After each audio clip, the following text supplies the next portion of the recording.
আল্লাহ তাআলা কিয়ামতের কঠিন ময়দানে যেদিন স্বামী স্ত্রীকে চিনবে না, স্ত্রী স্বামীকে দেখে পালিয়ে যাবে, বন্ধু বন্ধুরে চিনবে না, পীর সাহেব মুরিদরে চিনবে না, মুরিদ পীর সাহেবরে চিনবে না, দলের কর্মী তার নেতারে চিনবে না, নেতা তার কর্মীরে চিনবে না, বন্ধু বন্ধুরে দেখে পালাবে। এই কঠিন মুহূর্তে সূর্যটা মাথার কাছে চলে আসবে, জমিনটা তামার জমিন হবে, আজকের জমিনের মতো নয়। মানুষ ঘর্মাক্ত, ক্লান্ত, শ্রান্ত মাথার মগজগুলো কানের ছিদ্র আর নাকের ছিদ্র দিয়ে বেয়ে বেয়ে পড়বে। বিশ্বনবী ফরমান, কিয়ামতের ওই কঠিন ময়দানে 7 শ্রেণীর ব্যক্তিকে রব্বুল আলামিন তার আরশের নিচে ছায়া দিবেন।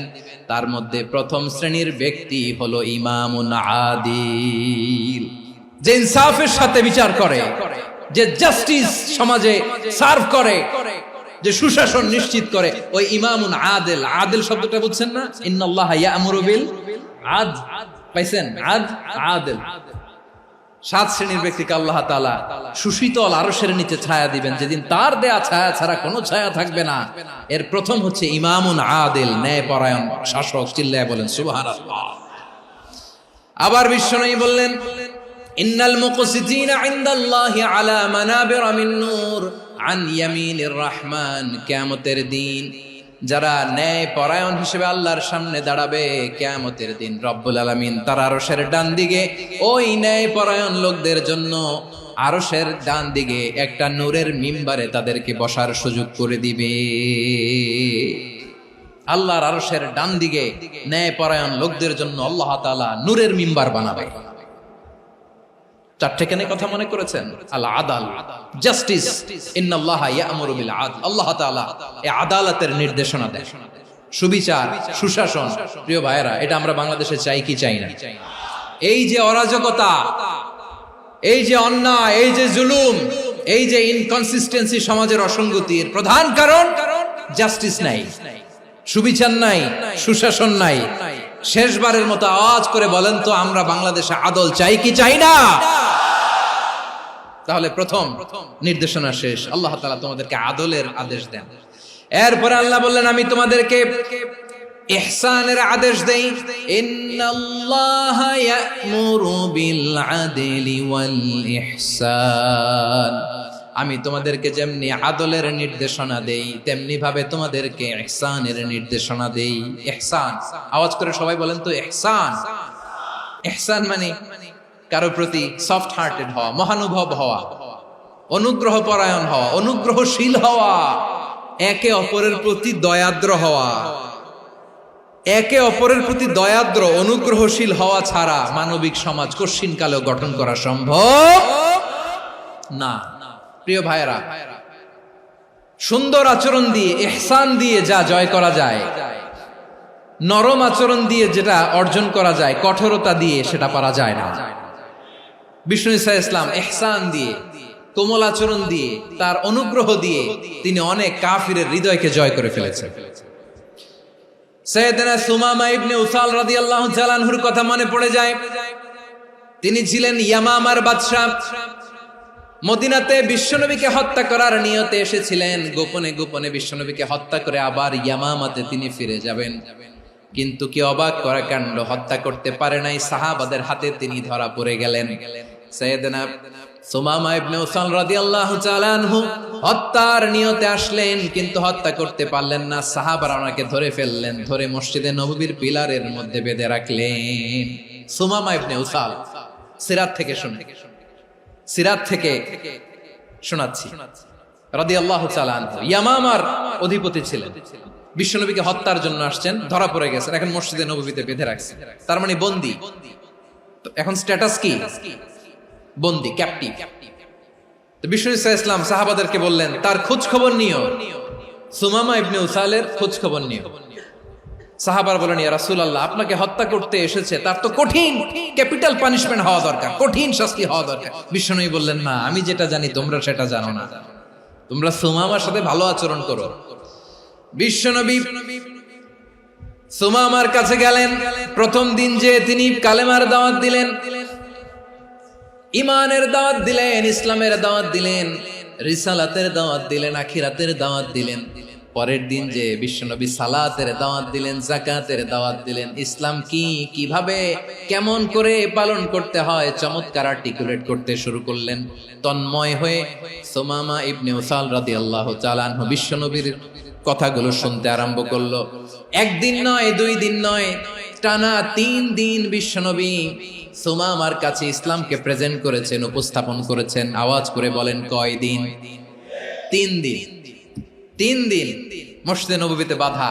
আর সাহাবীদেরকে বললেন, তার খোঁজ খবর নিও, তোমরা যে রুটি বানাও এর মধ্যে সবচেয়ে ভালো আটার রুটিটা তারে দিও, সবচেয়ে রিফাইন্ড খেজুর, যেটা পিওর খেজুর, এটা তারে দিও।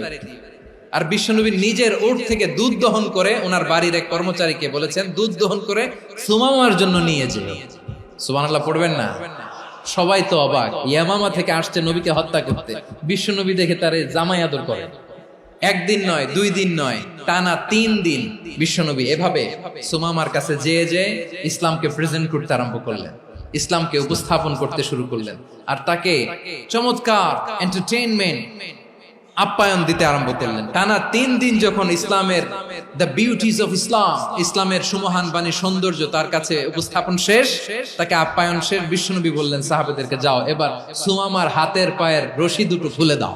সাহাবারা তর্ক জুড়ে দিলেন, লা ইয়া রাসূলুল্লাহ, এমনটা করবেন না, তো ভয়ঙ্কর ভয়ঙ্কর খুনি, কি জানি কি হয়ে যায়। বিশ্বনবী বললেন, না, তার হাতে পায়ের রশিগুলো খুলে দাও।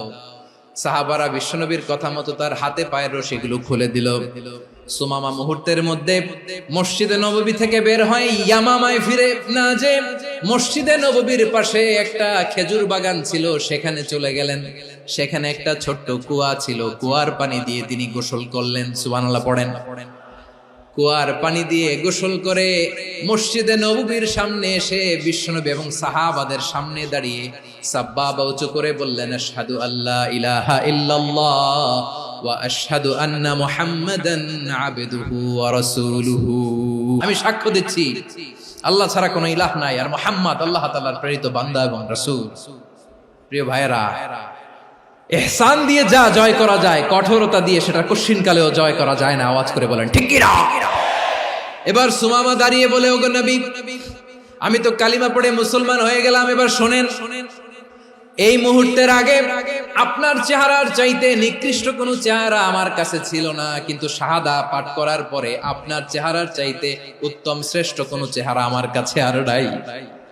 ও নবী, আজকের দিনের আগে ইসলাম ধর্মের চেয়ে নিকৃষ্ট অপছন্দনীয় কোনো ধর্ম আমার কাছে ছিল না, কিন্তু এই মুহূর্ত থেকে ইসলামের চেয়ে সেরা শ্রেষ্ঠ পছন্দনীয় কোনো ধর্ম আমার কাছে নাই। নবী গো, আজকের দিনের আগে মদিনার চাইতে অপছন্দনীয় নিকৃষ্ট কোনো শহর আমার কাছে ছিল না, কিন্তু এই মুহূর্তের পর থেকে মদিনার চাইতে কোনো শ্রেষ্ঠ শহর আমার জানা নাই।